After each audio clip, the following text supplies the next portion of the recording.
नमस्कार दोस्तों, स्वागत है आपका स्टेशन पर तक यूट्यूब मंच पे। दोस्तों, केंद्र में नरेंद्र मोदी का या यूं कहें एनडीए गठबंधन सरकार स्थापित हो गई, मंत्रिमंडल बन गए, डिपार्टमेंट्स भी चले गए, सब कुछ हो गया। और अब जो है सेशन की शुरुआत, लोकसभा सत्र की शुरुआत है। 2 दिन बाद 23 तारीख से लोकसभा का 18वीं लोकसभा का पहला सत्र शुरू होगा। 9 दिन का सत्र है ये, और ये 3 जुलाई को ये सत्र समाप्त हो जाएगा। इन 9 दिन के भीतर होगा क्या? सबसे पहले प्रोटेम स्पीकर का अपॉइंट हो गया,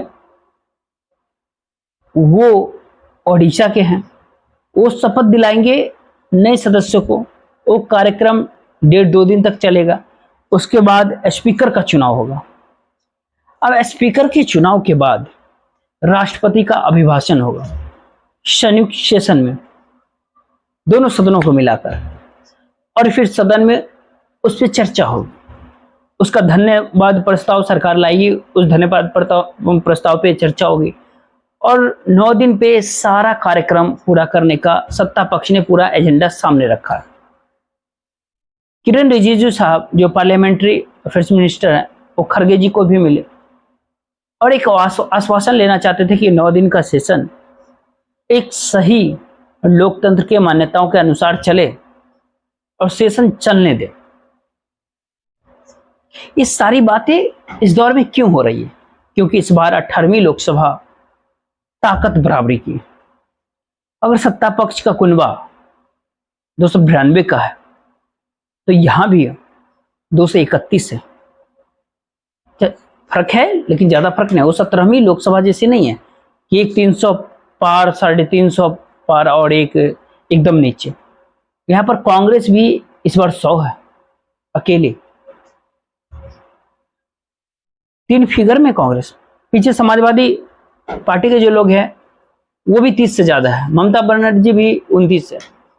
शिवसेना और एनसीपी मिलकर के वो भी करीब 10-12 है। यहाँ पे कमजोर इस बार कोई नहीं, सब पूरी ताकत के साथ है। तो सत्ता पक्ष को, विपक्ष को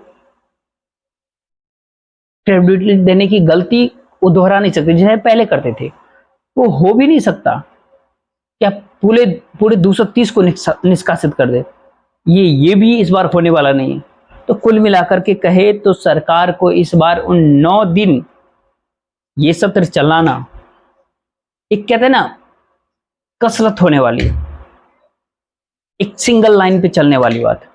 अभी सरकार के 9 दिनों पे सरकार कहां ठुकराई, क्योंकि इन 9 दिनों के भीतर जो कुछ बातचीत होगी, वो भले ही राष्ट्रपति का अभिभाषण के ऊपर चर्चा हो, स्पीकर का चुनाव हो, कहीं ना कहीं जब ज्वलंत प्रश्न है जब इस देश के सामने, वो सामने रखने की प्रयास पूरी ताकत के साथ विपक्ष करेगा।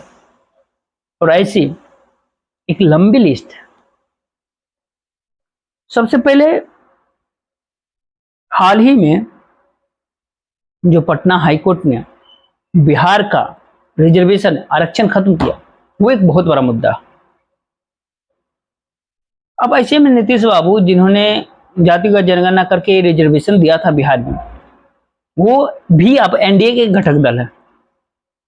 वो चाहेंगे कि अनुसूची 9 में एक कानून बने जिससे रिजर्वेशन फाइनल हो। ज्यादातर घटक दल एनडीए की, वो मोदी जी के साथ है, वो भी जाति जनगणना के लिए बात की। वो सभी ये चाहते हैं कि जातिगत जनगणना हो, और जिसकी जितनी संख्या भारी उसको उतनी भागीदारी, ये होना चाहिए। दूसरी ओर बीजेपी लगातार इस चीज से भाग रही है।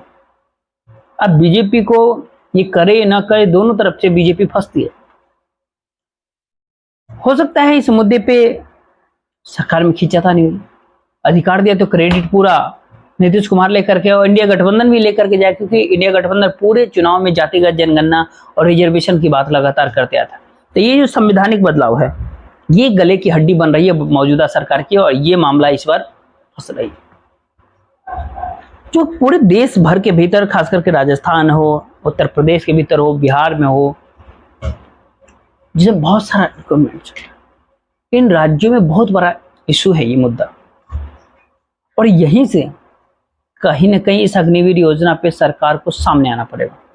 बात तो चल रही है अग्निवीर का फॉर्मेट बदला जा रहा है, सब कुछ, लेकिन इसके मायने है कि अग्निवीर योजना फ्लॉप थी, ये सरकार को मानना पड़ेगा। और इसमें बदलाव भी करते हैं, अच्छी चीजों के बदलाव करते हैं, सरकार को इसे पूरी तरीके से घेरने का प्रयास होगा संसद भवन के भीतर। उसके बाद एक इशू होता है पेपर लीक मामला का।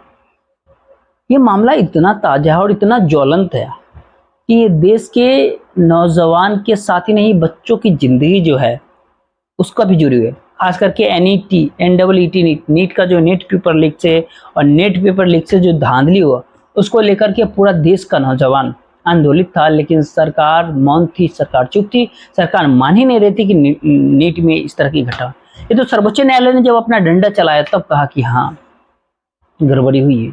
और गड़बड़ी इतने बड़े स्तर पे, कैसे कैसे पेपर सॉल्वर होते हैं, कैसे पेपर ढूंढते हैं, कैसे सरकारी गेस्ट हाउसेस में ये सारा काम होता है, लाखों करोड़ों रुपए का ये धंधा, ये गोरख धंधा इस सरकार के नाक के नीचे चल रहा, जो सरकार अपने आप को विश्व गुरु की सरकार बताती है, जो इस देश की यूथ को एक भविष्य देने की बात करती है, वो उन युवाओं के सपने को भी कुचलने का काम।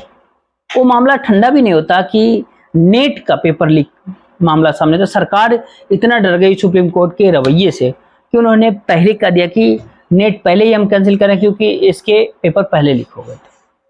राहुल गांधी भी बहुत सही तंज कसा, आप एक फोन से यूक्रेन और रशिया का युद्ध रोक सकते हैं, यह पेपर लीक नहीं अब से रुकता है क्या? यही गुजरात मॉडल है, क्योंकि गुजरात में भी पेपर लीक का बहुत बड़ा हिस्ट्री है। ये तमाम जो पेपर लीक करने, पेपर छापने वाली जो कंपनियां हैं, ये संयोग हो सकता है कि गुजरात में ऐसा हुआ, लेकिन ये बहुत बड़ा मामला है सरकार के लिए। आतंकवादी हमले जो जम्मू कश्मीर में होते हैं वो इसे उठेगा। प्रधानमंत्री ने कहा था नोटबंदी के बाद आतंकवाद खत्म हो जाएगा, 370 के बाद खत्म हो जाएगा, 35 के बाद वो रहेगा ही नहीं। जब 3 यूनियन टेरिटरी बनाए, अब तो लोगों को ऐसा लगा है कि बिल्कुल सुजलाम सुफलाम, हर तीसरे दिन खबर आते हैं आतंकी हमले हो गए, 2 आतंकी मारे गए, 3 जवान जख्मी, 1 जवान शहीद। ये कब तक सहवाते रहेंगे जम्मू कश्मीर से? पाकिस्तान पे सर्जिकल स्ट्राइक के बाद हो गया तो अब कुछ नहीं होगा। प्रधानमंत्री घूरते हुए आंख से चाइना की तरफ देखेंगे तो चाइना पीछे हट जाएगा। सारे बात, महंगाई चरम पे है, गरीबी, मुफलिसी, गर्मी के हाल है कि दिल्ली जैसे शहर में गर्मी से लोग मर जाते हैं। 100, 150, 200, 500 आंकड़ा जब मर हो जाता तो ताज्जुब लगता है कि इस अद्भुत काल में गर्मी से बचने के लिए भी देश में व्यवस्थाएं ने बिजली बार बार कटती है। लोग कहते हैं बिजली की खपत बढ़ गई है, लेकिन बिजली की खपत ये आज से थोड़ी बढ़ी, जब से आजाद हुआ देश तब से 75 साल से तो बिजली की खपत तो लगातार बढ़ती रही। क्या अनुमान ही कोई सरकार नहीं लगा सकती है बिजली की खपत बढ़ेगी तो बिजली की सप्लाई बढ़ानी चाहिए? क्यों हमेशा पानी को लेकर के झगड़ा? पानी जैसे चीज के लिए भी सुप्रीम कोर्ट में इंटरवेन करना पड़ता है। कहीं ना कहीं सरकार का फेलियर है, इसमें आक्रमण विपक्ष जरूर सरकार को घेरेगा इस बार। उसके बाद जो है तो बाकी आर्थिक स्थिति से लेकर के तमाम सारी चीजें, केजरीवाल जी का नया मामला आ गया है कि लोअर कोर्ट ने उन्हें जमानत देने के बाद फिर से लोअर कोर्ट भी कहता है कि इसमें शायद राजनीतिक मतलब कुछ ऐसे ही सही था। तो कुल मिलाकर के जब शब्द इस तरह से आते हैं तो फिर सरकार के पास सवाल का जवाब देना होगा, इस बार देना पड़ेगा इस बार, क्योंकि सरकार से सवाल पूछने वाला आवाज बहुत बड़ी है। इस बार आवाज कोई छोटी आवाज नहीं है जो सरकार दबा दे इसको। प्रधानमंत्री नरेंद्र मोदी बार बार अब ये नहीं कह सकते कि इंदिरा गांधी नहीं, बल्कि ये इसलिए नीट और नेट का जो लफड़ा हुआ उसमें व्यापार नहीं था। पुराने पाप गिन करके अपने पापों पे चादर नहीं डाल सकते, और ये विपक्ष चादर नहीं डालने देगा, क्योंकि ये विपक्ष बहुत ताकतवर है। तो इस बार तमाम समस्याएं जो देश भर के सामने वो तो चोट करेगी, लेकिन इसको मोमेंटम देने के लिए, उसको फेंकने के लिए जो चोट करेगा, जो सत्ता पक्ष को, वो काम विपक्ष करेगा। ये विपक्ष इस बार पूरी ताकत के साथ है, और इतना ताकतवर जिनकी नाराजगी है वो भी साथ में आकर के बैठने को तैयार हैं, और उनकी भी मुलाकातें चल ही रही है अभी, ठीक है। तो ऐसे में एक और एनडीए गठबंधन दूसरी तरफ जो इस हमले को झेलेगा, वो कैसे झेलेगा ये तो समय बताएगा। लेकिन आज सीधा चोट करता हुआ दिख रहा है विपक्ष और उस ज्वलंत समस्या को, जिसका जवाब सरकार के पास वर्तमान समय में तो नहीं दिखाई पड़ती। देखते रहिए, मुझे दीजिए इजाजत। जय हिंद, जय भारत।